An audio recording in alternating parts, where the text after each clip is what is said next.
Bonjour les guides. Je suis sûre que vous aussi ça vous manque trop depuis entendre cet appel au rasso.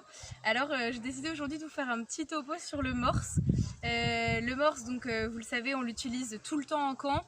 Vous êtes habitués pour les plus anciennes au bruit de la totoche qui résonne jusqu'au fin fond de la forêt.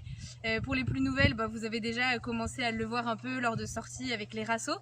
Le morse, il tient son nom de son inventeur, monsieur Samuel Morse, qui a inventé cet alphabet international au 19e siècle pour la télégraphie. Vous savez, la télégraphie, c'est ce qu'on voit dans les films quand on voit des personnes qui déchiffrent des messages avec une petite machine qui enchaîne des petits bips sonores plus ou moins espacés.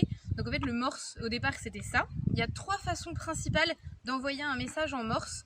Au guide on utilise essentiellement deux façons. La façon écrite, donc on vous envoie des messages codés en morse, et également la façon sonore, donc comme je viens de faire par exemple avec le R du rasso et que vous entendez la plupart du temps pour le camp.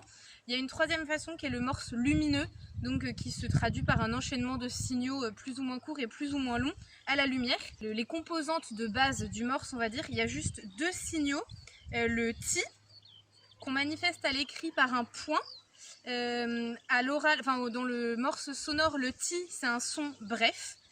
Et à ce ti va se combiner le ta, donc c'est le tiret à l'écrit, et le son plus long à l'oral. Normalement, un ta à l'oral équivaut à peu près à 3 ti en termes de longueur. Chaque lettre en morse va donc avoir sa combinaison propre. C'est un assemblage de ti et de ta.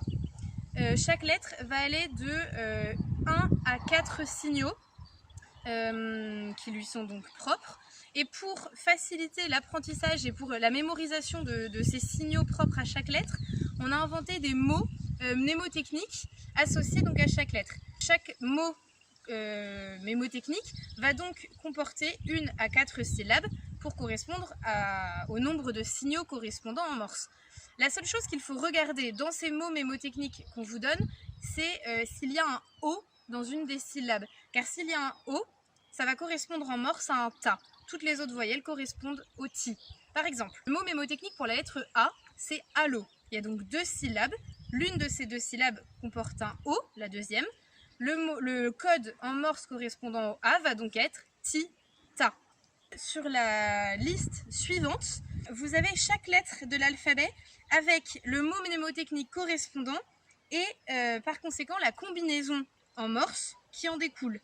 Je vous ai mis en gras les syllabes qui comportent un O, donc les syllabes qui correspondent à un ta en morse. Si on prend la lettre C par exemple, le mot mnémotechnique c'est Coca-Cola. Il y a 4 syllabes, ça donne en morse ta, ti, ta, ti, les ta correspondant aux syllabes avec un O en français. Je vous ai mis ensuite en dessous de la page deux petits moyens autres mnémotechniques qui sont une suite de 4 lettres, E-I-S-H, et le deuxième c'est T-moche, qui est plus facile à retenir.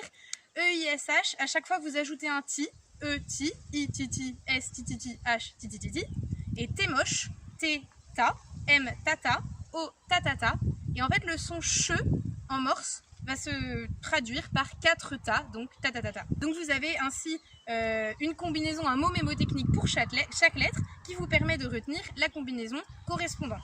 En camp, on utilise rarement toutes ces lettres. Il y a certaines lettres qui sont vraiment principales et qu'on va utiliser le plus souvent. Avant d'annoncer une lettre, on va toujours faire ce qu'on appelle un ta d'appel, c'est-à-dire un ta, un son long, tout seul, qui sert juste à vous alerter qu'on va vous donner une information, qu'on va vous envoyer une lettre, un message, etc. Donc il faut que vous écoutiez. C'est un peu le signal d'alarme pour vous dire attention, il y a une info qui arrive.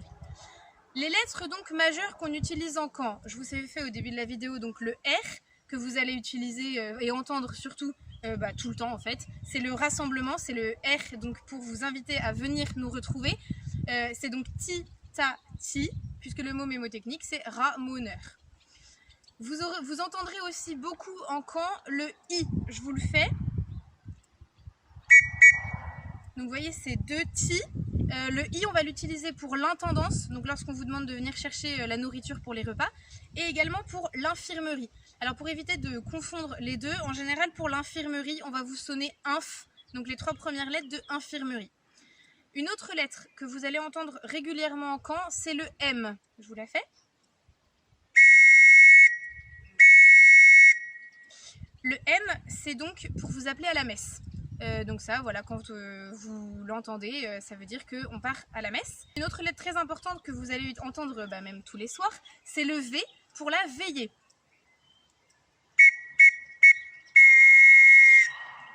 Je vous ferai remarquer donc que ce ti-ti-ti-ta, en fait, c'est exactement le rythme que les cheftaines tapent le soir sur le bidon lorsqu'elles vous appellent après avoir sonné le V de veillée.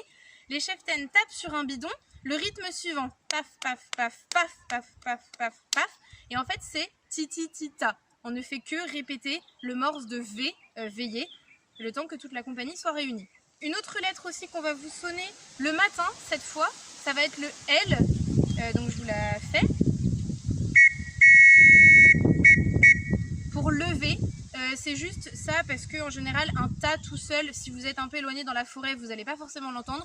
Donc on vous fait le L pour vous réveiller tout simplement, avant de faire plus tard, lorsque vous serez habillé, le R pour vous inviter au rassemblement du matin.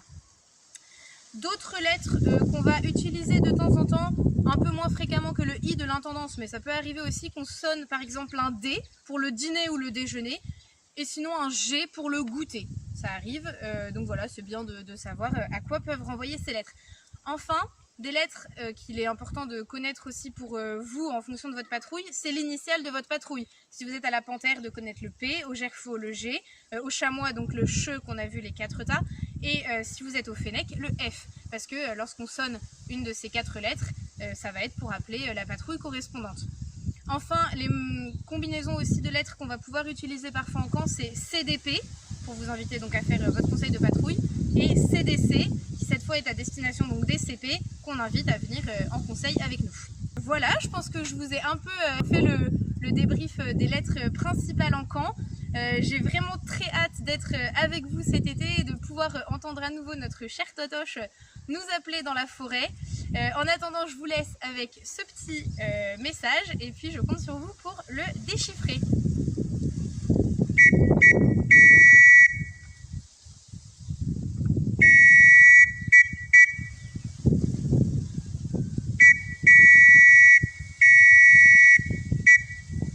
Bon courage pour la suite les guides et à très bientôt.